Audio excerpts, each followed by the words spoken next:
What is up, everybody? This is Hater Radio. My name is Chris McLean. I'm here again without Ian Gibson, but it looks like he'll be here in the future. I figured out some scheduling things that we can make it easier for us to get together on these days to do these recap and preview shows. So hopefully going forward, he'll be here more often, which would be nice. It's as much as I like doing it, I do like doing it with Ian because it's just easier to have a back and forth with each other instead of just me always holding the conversation the entire time. So it's a little bit more difficult for me to sit there and just constantly have what's going on. It's easier if I can take a second, gather my thoughts as he's going over what he's talking about, and then I can come in, and counter with my point or whatever. But regardless, it was a great week of college football. Probably one of the best weeks I've seen in a long time. I think it was like 2007 was the last time we saw this many top 25 matchups. I believe 7 of those were in that period in like September time. I think that's specifically what the caveat is. So there was like 6 matchups in on Saturday, just games left and right. I tried to watch as many as I could yesterday. There were so many, it was almost impossible to. I had my big screen TV going. I had my desktop going. I had my phone going. I could have even had my tablet going if I really wanted to. But I just tried to really, as I could, watch like 3 games at once. It's a little too much. Like, honestly, especially with certain games, I really wanted to watch the Florida State Clemson game, which I watched the entire thing, and it was a great game. And we'll talk about that in a little bit. I really wanted to watch the USF Rice game, and I really wanted to watch the UCLA Utah game, which I watched both of those back and forth. I kept switching back and forth, and I even did a little run in between, so I made the most of my afternoon as best I could. But just a tremendous day overall. It's definitely a college football lovers day. It was something that you'll appreciate, especially on those days when there's not as many good games. So, savor what happened yesterday. There'll be some good days as well. Obviously, there's always a lot of good days with college football, but then there's some stinkers. Like, it just is what it is. It's just with what you have with college football. So let's begin. The first game I want to talk about was the UCLA Utah game, because that was, out of the 4 teams that I cover or that we cover, that is by far the best game of the day. It was a lot of hype into this game because Dante Moore was looking very good at the start of the year. He was putting up really good numbers. UCLA was rolling. The offense was steamrolling people. The run game was just ridiculous. Carson Steele was having a really good go of it. And then incoming this game, Cam Rising still didn't play. The money line looked like it moved, thinking that maybe Cam Rising would have played, but he didn't end up playing. Utah didn't need him, though. And it's evident with this defense, Utah has the best defense, bar none, in the Pac-12, and maybe one of the best, I'd say top 8 defenses in the country. They are just ferocious. I mean, they're attacking the offensive line nonstop throughout the game. They, prevent the run game to almost non-existent in every team they play. And they played Baylor, Florida, and UCLA at this point. I don't think there's a single team in the country that has the argument of a better schedule than Utah. Utah played their asses off without their starting quarterback, and they're 4-0. At this point, until they lose, they deserve a lot of props for what they're doing. And I think that, it's amazing what Whittingham has done. He prevented the urge of putting in Rising prematurely, because if he goes in there early and he gets hurt, then it's over for them, like, completely. Like, they're hanging on right now, but they're doing a tremendous job. That defense, first play of the game, boom, UCLA goes back to pass. Dante Moore throws. errant pass. I don't know what he was doing, because even if you watch the route, it would have been way behind the guy anyways, and he throws it into like almost triple coverage. And the linebacker for Utah just runs it right back in. Boom, touchdown. They're up 7-0. First play from scrimmage, very eerily similar to the Florida game, where it sets them up for the rest of the game. Huge difference for them, especially for a team that likes to play defense. To get a 7-0 lead right away. I mean, that's a huge confidence booster. I don't care where you're, what team you are. You are going to have, a lot of momentum moving forward if you're starting the game off 7-0 without any other kind of play. If it was a 70-yard throwing touchdown like it was in the Florida game, or an interception return for a touchdown in the UCLA game. Just a tremendous start for Utah. And then just they bottled up Dante Moore, countless sacks. I mean, they were constantly in the backfield the entire time. It was just tremendous. And, that red zone turnover that the Bruins had, honestly, it was probably the play of the game, because if they score there, they keep it a one-score game at 14-7 after Utah had scored earlier in the game after the other early score. And, if the Bruins had scored there when they were moving the ball pretty well, they would have made it 14-7, and then the second touchdown they scored later in the game would have tied it up. So who knows what would have happened if they don't turn it over there, which was a fumble by Dante Moore. So huge turnovers by Dante Moore. I know it was only 2, but one too many. Honestly, really, just if it was just one, they probably would have won the game. But just a crazy game. I mean, it was low scoring, but it was a good game. They pinned their ears back in that last quarter, Utah, because they knew that UCLA had to throw it, and they just kept coming after Dante, and they got him several times in that last period. Just a tremendous game. I don't think this is the end for UCLA. They still have a lot to play for. This is one loss. They can still get into the Pac-12 championship game regardless of this one loss. So there's a lot to play for. They have plenty of games to get right, to get back into the season, and plenty of chances to redeem themselves. Totally redeem themselves. Anyways, I had to do that. The next game, just a stinker. What a stinker. Charlotte, Florida. The Gators, I know the Twitter Gator family was melting down last night, and I get it. It was a tough game. The offense struggled mightily. They kicked 5 field goals.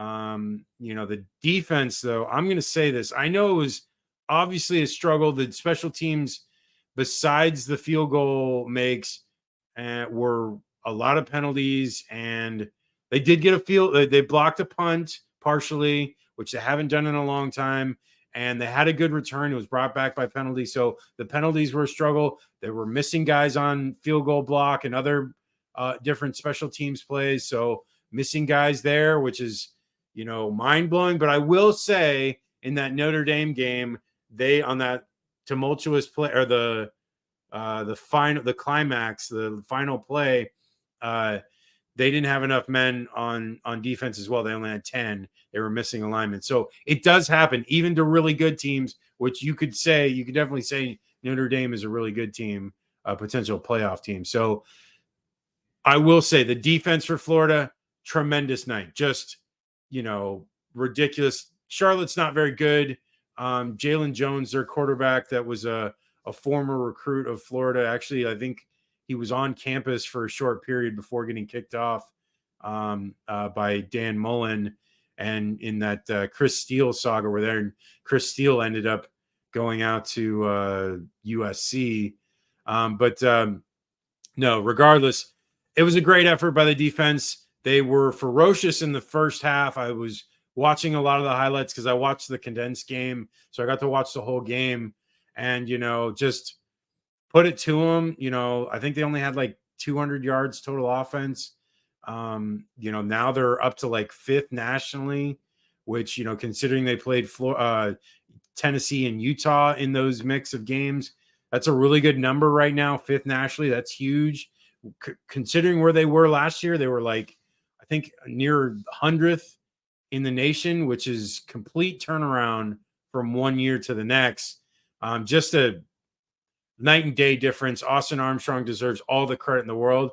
And counter that with, I think you have to temper what happened because, the game in the beginning of it started off with 2 offensive linemen being suspended for the first half, and Kingsley, the center, Egokon, missing the entire game because of his ankle.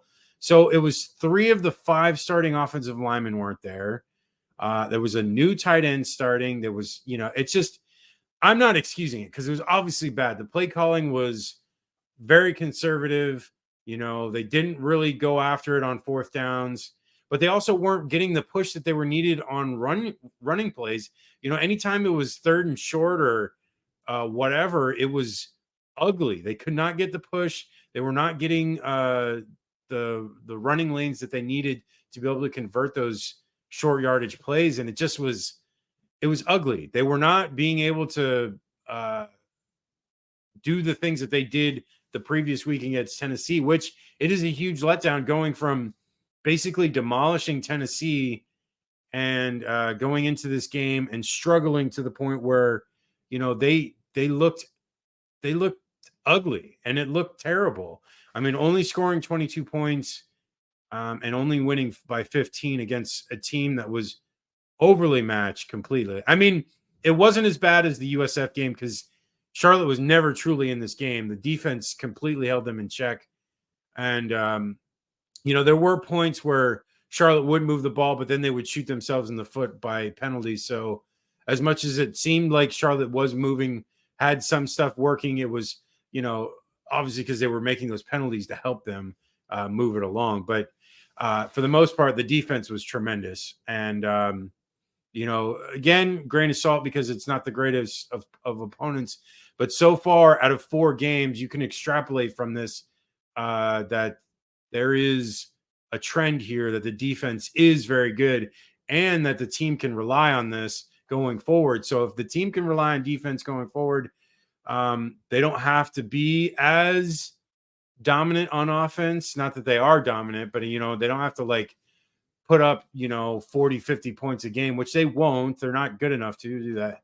But I will say Trey Wilson was out. Andy Jean did get some time. He got a big run play and a nice reception. And, Pearsall had a tremendous catch, just a one-hander, and it looked just like the Jordan logo, which everyone was, hyping up. And it was like the top play yesterday. It was sick. It was, and he held on to it because he got smashed by 2 guys and just a hell of a catch. And he had a great game. And, it's just, I really think this team is not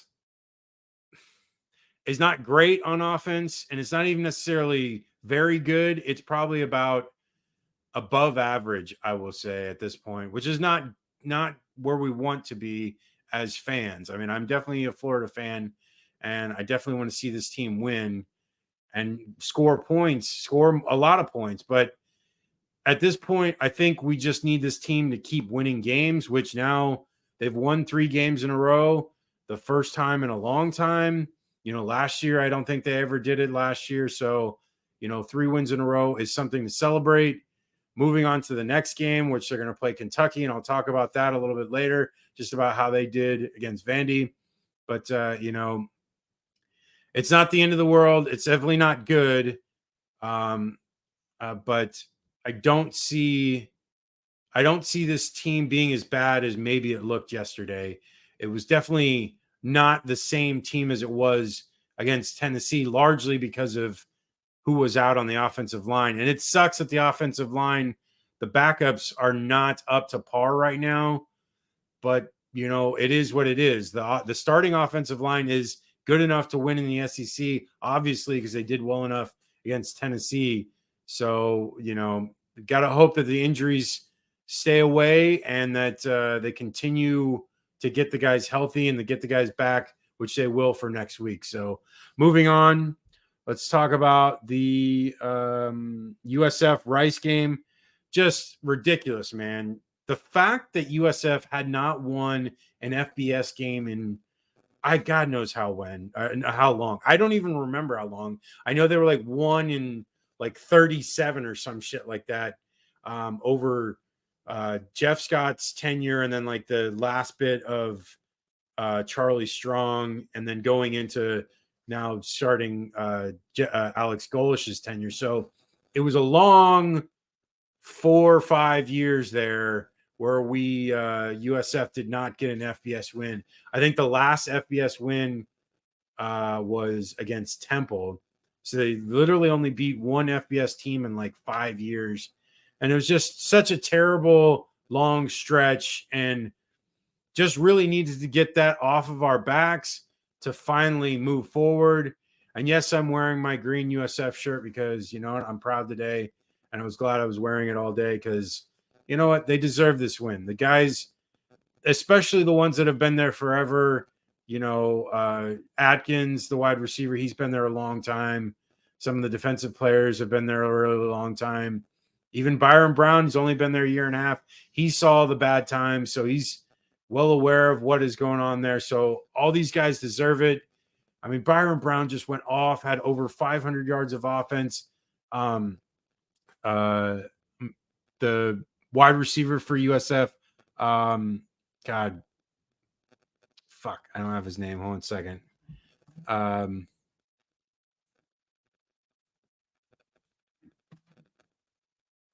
Simmons, yeah, Simmons, just 272 yards of receiving yards, the most ever by a wide receiver in the state of Florida. That is tremendous. Like, considering the level of receiver that has come through the state of Florida, Michael Irvin, Rydell Anthony, Ike Hilliard, Jacquez Green, Peter Warwick, Percy Harvin, and he did it bigger than all of them. That is just killer, man. Hats off to you, dude. You were just unguardable. Like, every time out, I was watching the highlights. He just smoked those DBs every time. He just, man, it was such a great effort. And, they put up 600 yards of offense. And, JT Daniels for Rice put up a big effort, and they definitely stayed in this game for a while until really Daniels got hurt. If he stays in, I don't know what happens. I mean, he probably throws for at least 500 yards because he was going for it. At that point, it didn't even matter because they only ran the ball for a yard, literally 1 yard, minus the sacks and everything or whatever. So that is crazy. 1 rushing yard. I'm happy for them. This is the first big victory in a long time. Hopefully this is just the start. We can see moving forward where this team goes. I think that USF has a great path forward. The conference is not that difficult. There are plenty of winnable games. Temple, Navy is winnable. UConn is a winnable game. Just North Texas, I believe, is a winnable game. There's a ton of games that USF has a shot in going through the rest of the year. They could win 7 games, maybe even 8, which I don't think anybody would have thought coming in. I mean, I think I had them at like 5-7, 6-6, but this is great step forward. I love what Alex Golish is doing. He is not satisfied at all. He wants to put the pedal to the metal, which the offense clearly does and is clearly capable. Byron Brown is a stud. 22 of 29, 2 TDs, and 82 rushing yards on the ground. Still, I believe, leading the nation for quarterbacks rushing. Just a sick game overall. I'm so proud of them. It's a great effort, and it's a huge step in the right direction. So hopefully we can continue this, especially next week. Okay, moving forward, USC, kind of a tricky game out in the desert against Arizona State. They had their hands full because Arizona State was doing every trick play imaginable. fake punts, backwards passes, uh, onside kicks, literally everything. They emptied the bag. They did not wait. They did not hesitate. They called everything. And you know what? USC did their best to withstand it. And Caleb Williams freaking dominated, regardless of the fact that Arizona State pulled out all these stops. You know, Caleb Williams looked great again. He's, now in position to set himself up for another Heisman campaign, which at this point, I don't really see anyone else in front of him at this point, because he was so dominant last year and he's continuing it again. I mean, over 300 yards again, 3 TDs again, just killer instinct this kid has. And he's so hard to bring down. Arizona State struggled all game, and most everyone does. They put up over 500 yards of offense. Lloyd, the running back for USC, I think that's their bellwether now, and they need to just go with him. He had 154 on the ground. Brennan Rice, the receiver, 133 in the air, 2 touchdowns. It could have been a lot worse as far as the score, but Arizona State stayed with them. Scatabo, the running back for them, the kid just kept coming and he never gave up. He was definitely a worthy competitor. He's very short, but really quick. And he also played quarterback in high school. So he has a decent enough arm to be able to do those trick plays that they really took advantage of USC. But just, because Arizona State was 9 of 16 on 3rd and 4th down conversions. That's really fucking good. That kept them in the game, and they were able to do all those trick plays to be able to convert those plays. But again, this is a Pac-12 road game. You honestly just want to survive this game because, you know what? It's not the end of the world. They still won this game. And next week, setting up that big matchup against Colorado, I really think USC should blow the doors off them as well. It's another, offensive team that Colorado is going to struggle with because their defense is not very good. Okay, moving on to the rest of these games. Rutgers, Michigan, I wasn't really impressed. They're kind of whatever. Michigan is just this team that, who cares? Harbaugh was back, but Rutgers is not a very good team. Sorry, Jeff Schmidt, my buddy. They're a below average Big Ten team, and whatever. Okay, I think probably the game of the day. This was just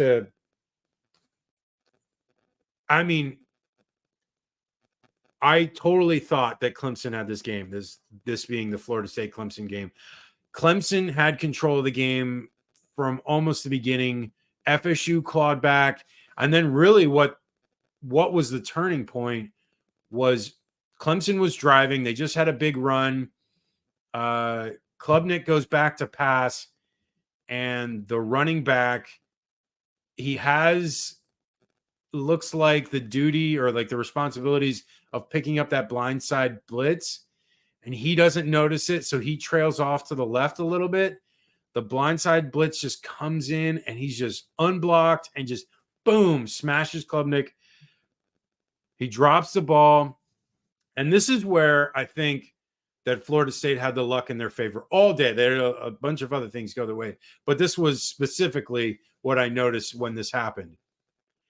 The ball bounces. It's going right for a big guy, one of Florida State's D linemen, and he goes to pick it up, and it bounces out of his hand. And not only does it bounce out of his hand, but it bounces directly into the DB that was on that blitz that sacked Klubnik and forced the fumble.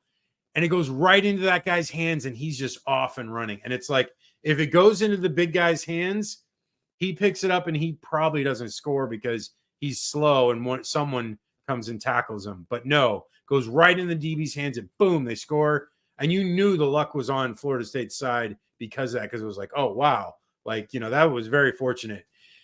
The rest of the game, Clemson still controlled the game. They get an opportunity to hit a field goal to win. Minute 45 left, set up a 29-yard field goal. I'll have to tell you this just because it was, how superstitious I am. Yes, I'm not a Florida State fan, and I wanted them to lose. So I'm watching the game. My fiance comes back from working out. She comes in, and I'm saying hello to her, and then she comes into the office and sees that it's close, and she goes, I'm going to walk away before you tell me I'm bad luck. And I'm just like, oh, my God, don't ever say that. And she just walks off. Literally, they're setting up to kick the field goal, and boom, he misses the field goal. And I'm just like, oh, my God. Basically saying no-hitter when a no-hitter is happening. And I told even her dad later that night, and I was like talking about don't say no-hitter during a no-hitter. It's like, yeah, you don't ever say that. And she just like had no idea. She's not really into sports. She's definitely not into football. She only really follows baseball. But I just was like, oh my God, don't ever jinx it. Just if you were going to just not say anything, just close the door, walk out. That's all you have to do. But regardless, just crazy ending. They go into overtime. Florida State scores really quickly, and then Clemson can't figure out their offense from there, and that was it. And just, I mean, I would have thought Florida State would have lost this game, and they barely survived this game. I'm talking about Clemson dominated this game the entire way, and Florida State really did not deserve to win this game. But I'm looking at the GameCast win probability on ESPN, and Clemson had a large percentage of the game they were likely to win this game.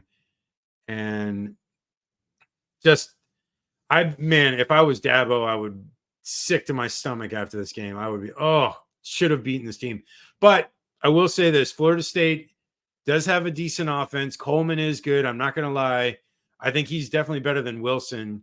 And but their offense, besides that, I'm not really that enamored with. Jaheim Bell, okay. Benson, I never really thought too highly of. I thought he just did well in games against bad teams, which, okay, did well against bad teams. But no, their defense is not good. Clemson, put up huge numbers on them. And this game honestly should have been a 2-score game. And Florida State just got extremely lucky to be in this game. They did nothing in the second half. They had a field goal, and every other possession was a punt and a turnover on downs because it was near the end of the game. So, I don't think they're very good. They still have games against Duke, which Duke has quality players. Their quarterback is really good. Wake Forest has a good quarterback.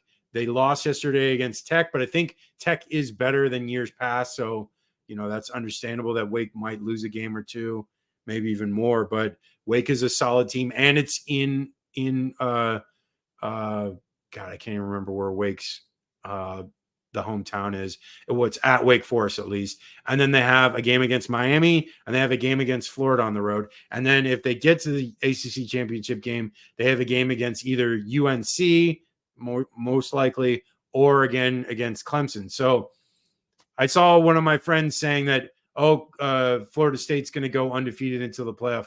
Highly doubt it. They're going to lose at least one game out of that mix. They should at least lose one game, probably two. And I would have thought they would have lost these two games against LSU and Clemson, but they survived them. So, LSU shot themselves in the foot, and Clemson, clearly the better team. Just Florida State's luck was in Florida State's favor that day. Okay, moving on. Oklahoma, Cincinnati.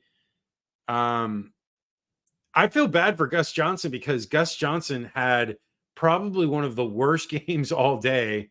And there was a slew of amazing games. And for whatever reason, they decided to put him on the Oklahoma-Cincinnati game. And, Oklahoma is a good team. I'm definitely seeing them perform a lot better than last year. But Cincinnati's not very good. I'm not really the biggest fan of Emory Jones. I know it's probably well documented, especially with some of my articles I've done over the years, being critical of his play.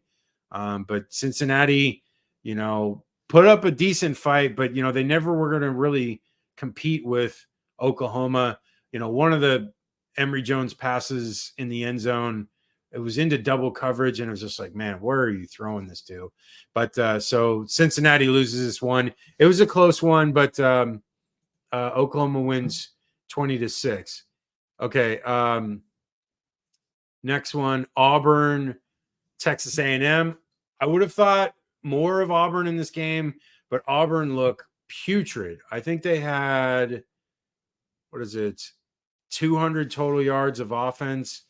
I mean, both teams are not very good, and I'm not really sold on A&M until they beat an Ole Miss, or they beat Alabama, or they beat LSU, which they have to play all three. So I don't really think highly of them. They still could win 8 games, but they may even struggle against Arkansas, which I know is coming up soon.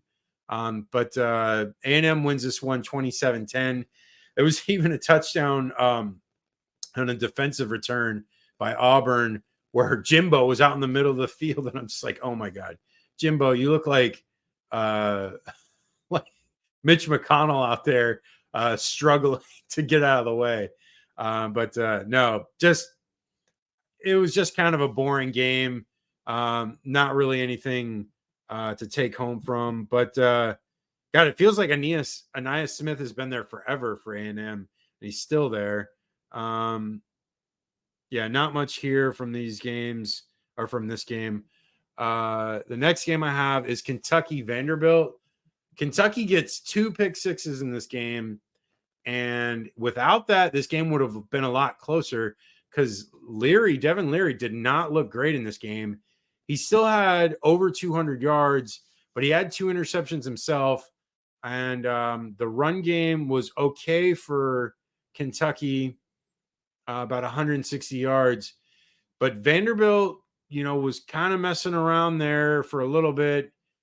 And it just was really those turnovers were key, because both of them led to points. So obviously a 14-point swing there. I think definitely Vanderbilt is beatable for Florida. And now setting up this game with Kentucky in next week in Lexington. I don't know. I mean, Devin Leary is a good quarterback. I don't know how good this Kentucky team doesn't seem that great. I mean, just from watching this set of highlights of the whole game, it just doesn't seem like Kentucky is that strong. But then again, Florida didn't look that great this last week against Charlotte. But Florida also beat Tennessee pretty handedly. So at this point, I'm going to say that Florida probably should be the better team in this game. But as of right now, Vegas is favoring this game. So we'll talk about that more on Wednesday. But I still think Florida is the better team, and they should win the game. But, the last couple of years have been quite wild up in Lexington. It's a noon game, so we'll see. Okay, SMU, TCU. TCU looking a lot better the last couple of weeks. They were in control of this game pretty thoroughly. Morris, the quarterback for TCU, put up 261 for 3 TDs. Just solid performance. They never really were in doubt. They win this one 34-17. TCU is definitely in the mix for a Big 12 possibility, championship game possibility, because their only loss was against Colorado, who is, as of right now, in the Pac-12. So everything's still to play for TCU. So we'll see for them. Okay, next game, Ole Miss, Alabama. Jalen Milroe had an efficient game. He had an interception, but he had an efficient game. Only 4 incompletions, 17 of 21 for 225 and a TD. I don't know, man. They beat Ole Miss. I'm not the biggest fan of Ole Miss's defense. Never really have been the last couple of years. They've been really soft. Lane Kiffin is not the best of defensive teams. He puts up good offenses, but even this offense kind of struggled. But Bama's defense is still really good. They held USF to only 3 points last week, which USF obviously put up a ton of yards and a ton of points. So going forward, this Bama team is not out of anything. This is their first SEC win. Their loss that they had this year was against Texas. So maybe their demise is too soon, and maybe they still have a chance to really contend here, which I think they do. I think LSU Bama game is probably going to be the decider here this year of who goes to the SEC championship game from the West, the last of the West-East matchups. So a lot to play for Alabama. They win 24-10, just, moving forward. And they have a lot of tough games going forward, but this is a big one to get out of the way, especially because now, just getting Lane Kiffin off their back, because it's always such a circus when this game comes up. Okay. The hullabaloo again behind Colorado. I knew this was going to happen. I called it before the game, and I'm not trying to toot my own horn. I'm just being that this is what the reality was. Oregon was a really big step up in competition for Colorado. So Colorado came into this game 3-0.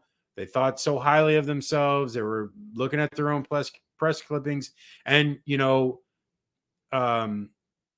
Dan Lanning said it before the game in his pregame speech, they're playing for clicks. We're playing for wins. And it looked like that out there because they stomped them, and it could have been way worse. I'm looking at the win probability here.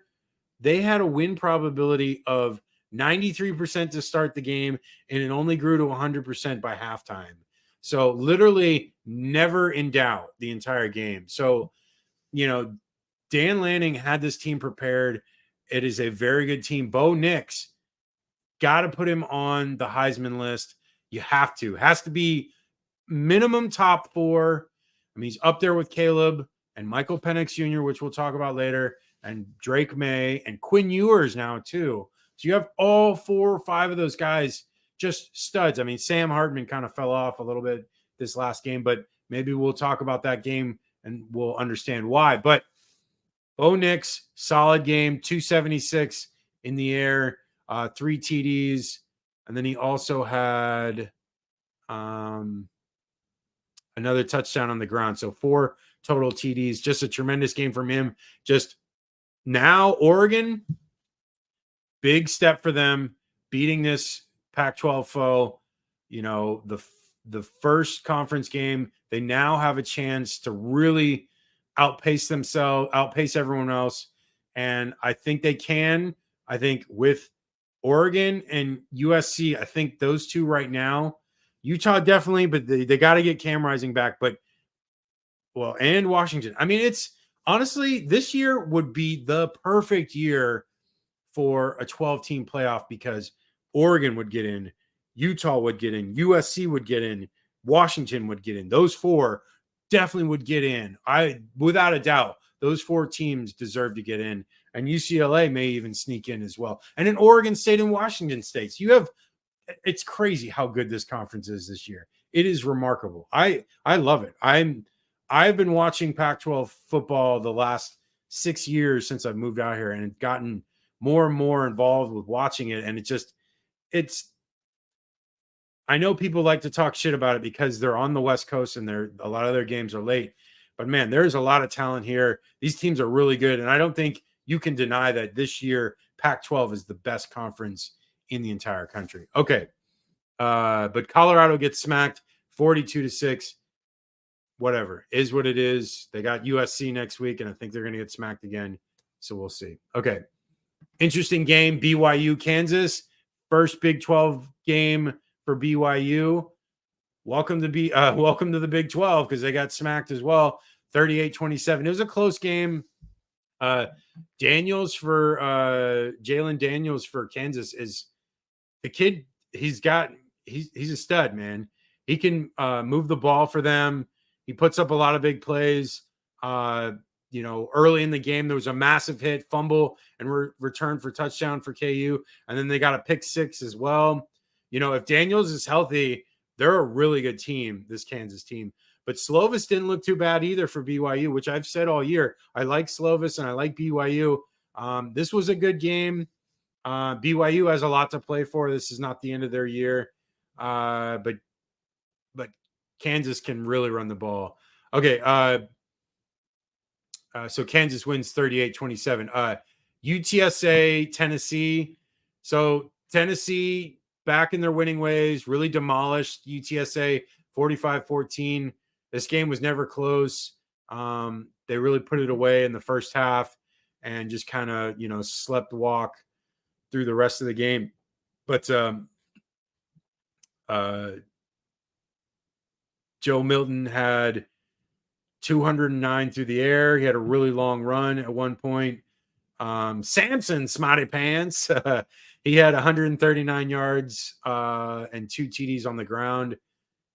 Good performance by them. They get off the schneid, but it's kind of tough in the SEC East because that one loss really kind of hampers them a lot, because now they're technically 2 games behind Florida, because Florida would have to lose 2 games for Tennessee to overcome them because they lost head-to-head to them. So a lot to play for. They could still end up beating Georgia. They could still get in the playoff more than they could get into the SEC championship game. Like as of right now, because they only have 1 loss, if they win out, they would have a really good shot at getting into the playoff.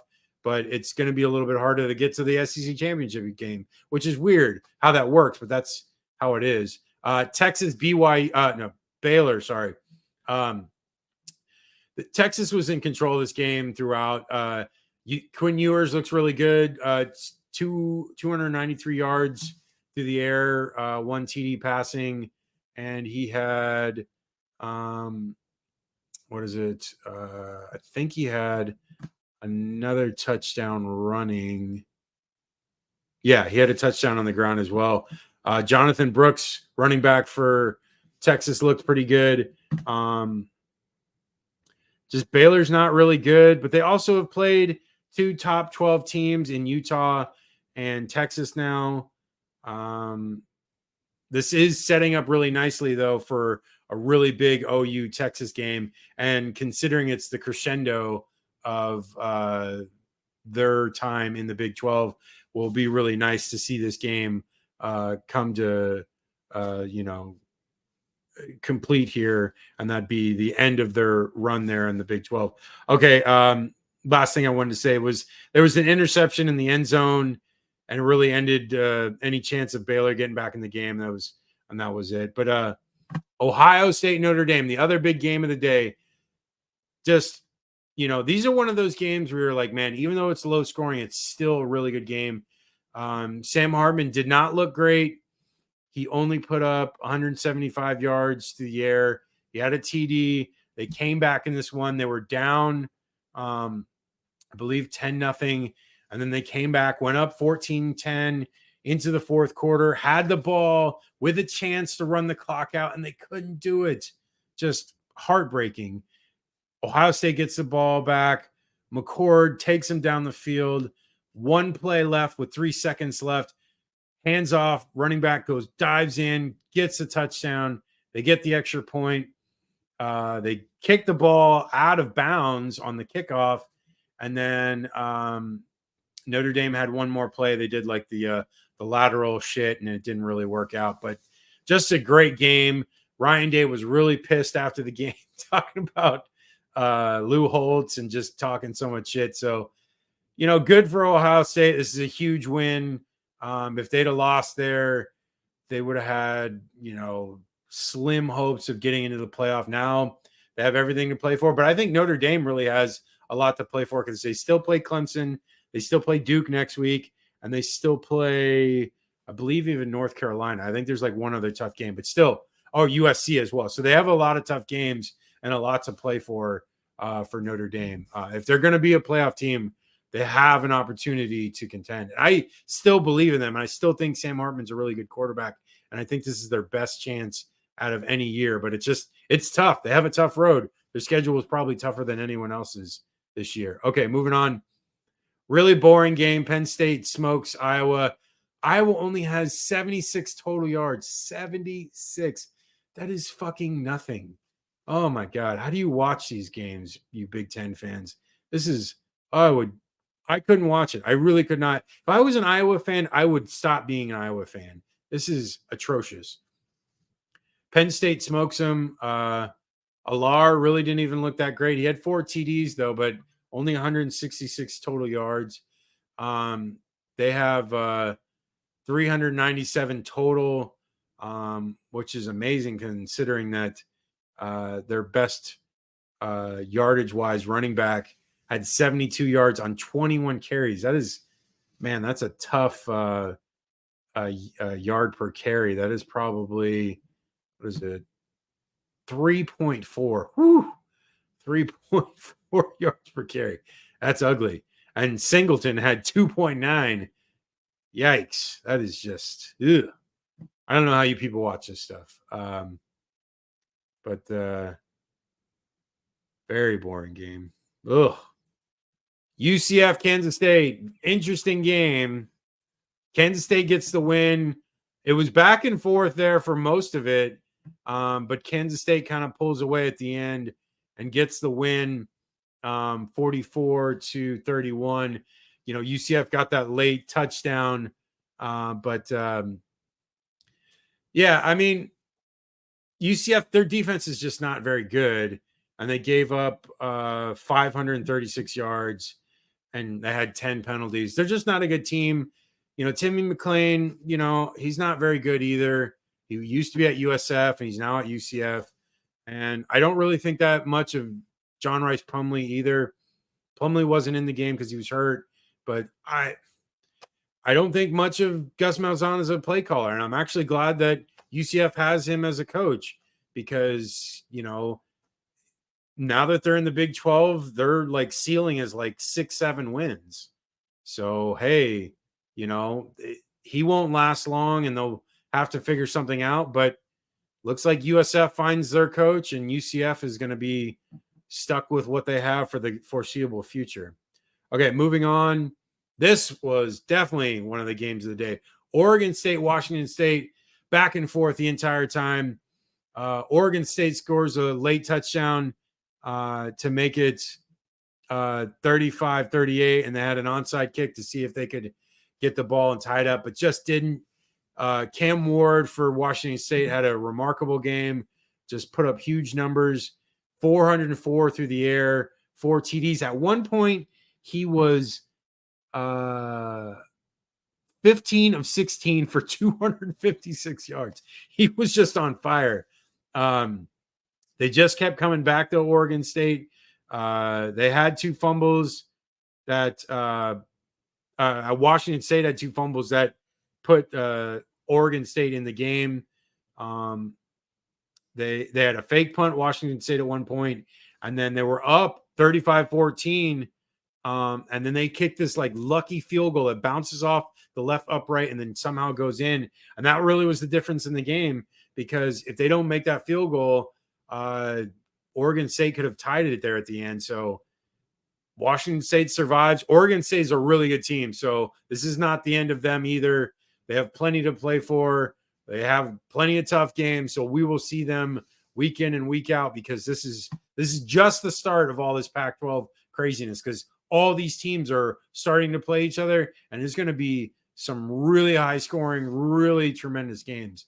So this is one of the first of, not only was the Utah UCLA game really good, but this was one of them as well. Okay. Arkansas LSU, another really great game.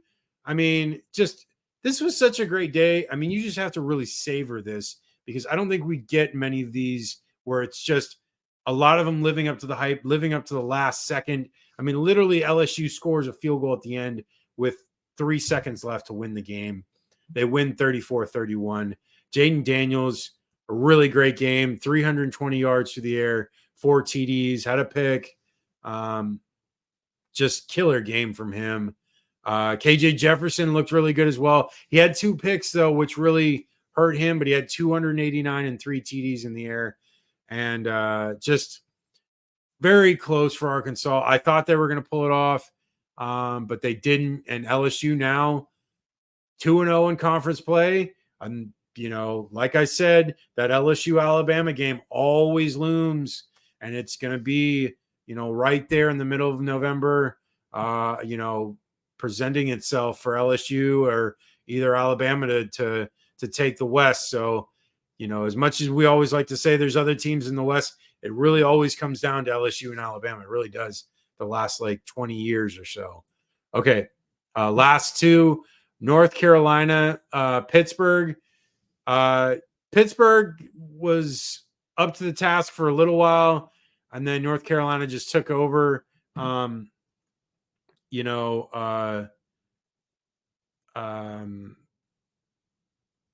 defense for North Carolina, I'm not really sold on because Pitt is not a very good team. Pitt's quarterback Jurovich, where's his name? Jurkovich.